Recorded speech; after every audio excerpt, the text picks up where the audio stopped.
God's blessings to everyone. This is a DGHradio.com news, and I'm DKS. Here are the stories we're following across the U.S. Virgin Islands today.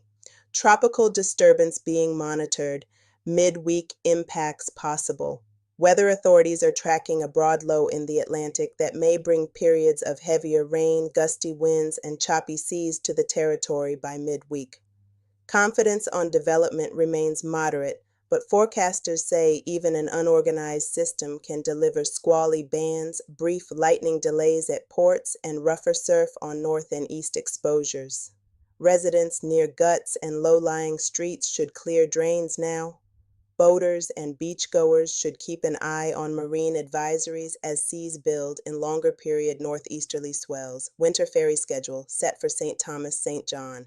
The Virgin Islands Port Authority has finalized the winter schedule for the Red Hook Cruise Bay route effective November 1st through April 30th. Weekday departures move to an hourly pattern from early morning through late night, with added late evening runs on Fridays and Saturdays to match peak season demand. Early commuter trips remain in place for work travel. Officials say the goal is shorter waits, less crowding at the docks, and better options for both residents and visitors. Riders should confirm exact times with ferry operators before traveling. Lawmakers press WAPA on reliability and costs. Members of the legislature's finance panel spent their latest hearing pressing the Water and Power Authority on sustained outages, high rates, and budget gaps. WAPA's leadership pointed to aging generation units, fuel price swings, and lagging mitigation projects. Senators drilled into executive costs and consulting lines, asking whether more dollars can be moved to hard repairs and grid hardening work. Utility officials said more renewables and better procurement are in progress, but acknowledged that relief visible to customers must accelerate. Local Food and Farm Council schedules territory-wide town halls. The local Food and Farm Council will hold October town halls on St. Thomas, St. Croix, and St. John to brief the public on the agriculture plan.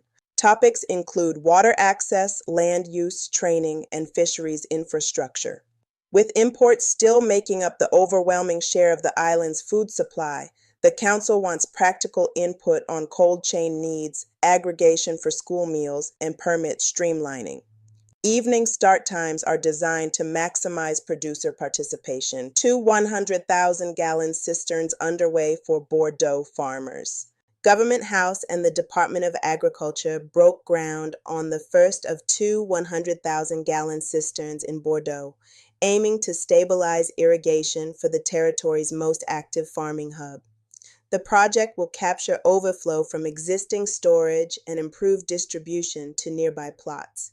New equipment, including a water tanker for island-wide support, was also unveiled. Farmers welcomed the investment and asked for transparent maintenance plans so the system stays reliable across dry spells. Pharmacy closure on St. Thomas sends customers to new providers. After a long-running in-store pharmacy at Tutu Park Mall closed without warning on September 16th, patient files were transferred to a nearby chain location in Anna's Retreat.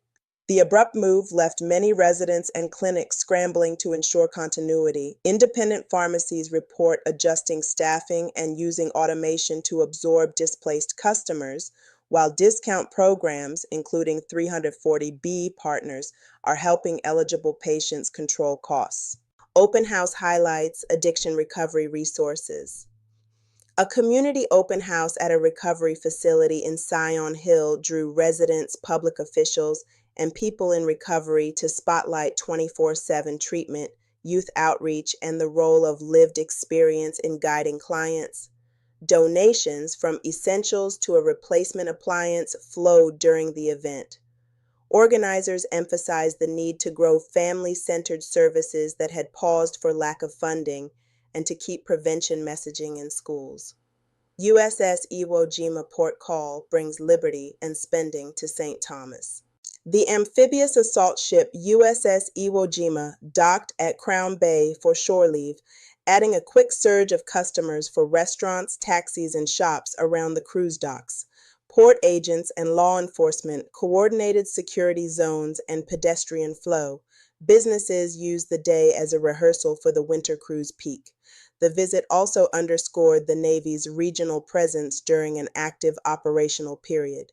St. Thomas sailors serving aboard USS Cole as ship marks, 25 years since attack. A St. Thomas native serving aboard the destroyer USS Cole is part of the crew commemorating 25 years since the ship was attacked during refueling in 2000. The sailor, recognized for strong performance, serves in retail services aboard the Norfolk-based vessel and cited camaraderie and career opportunities as key motivators. The Cole's long service after repairs remains a symbol of resilience for the fleet and for communities represented on board. Culture Watch Quadrille Dance lights up Frederiksted. Frederiksted hosted a lively quadrille program near the Eliza McBean Clock Tower, featuring adult and youth troupes in traditional madras, live kwelbe and scratch band accompaniment, and callers leading figures and steps. Organizers say the series keeps the dance visible for residents and visitors while passing skills to the next generation. Vendors offered local foods and crafts, rounding out a classic St. Croix Saturday evening. Crime in courts. St. John assault case after domestic dispute. A St. John man faces felony assault and weapons charges after an altercation involving a pellet gun and a knife directed at his mother's boyfriend. Court documents describe threats and a lunge with a blade. The mother intervened physically to shield the victim. The defendant was initially remanded and later granted conditional release pending further proceedings. Police and advocates continue to urge early reporting in volatile domestic situations. Sports Virgin Islander earns bronze at World Chess Boxing. Pro boxer Diane Pruitt brought home a bronze medal from the 7th World Chess Boxing Championships in Loznica, Serbia, competing at 84 kilograms. Chess boxing alternates timed rounds of boxing with blitz chess. A match can end by checkmate, time, or TKO. Pruitt advanced with a body shot stoppage before exiting on the chessboard later in the bracket. He plans to help seed youth chess clubs and continue training in both disciplines. Environment, sargassum trend eases, but landing still possible.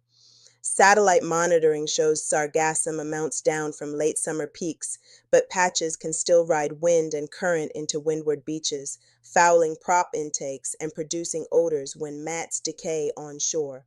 Managers remind hotels, fishers, and municipalities that quick tide time cleanup and careful sand handling prevent added erosion. While the seasonal low may be approaching, fall pulses remain possible, especially if winds shift. That's the latest. Tell us what you're seeing. Text your comments to 1-315-898-1449. If you'd like to get these headlines in your WhatsApp, text the word JOIN to 1-315-898-1449. I'm your reporter, DKS, signing off for DGHradio.com. Remember, on DGHradio.com, the news never sleeps. Goodbye for now. Ciao.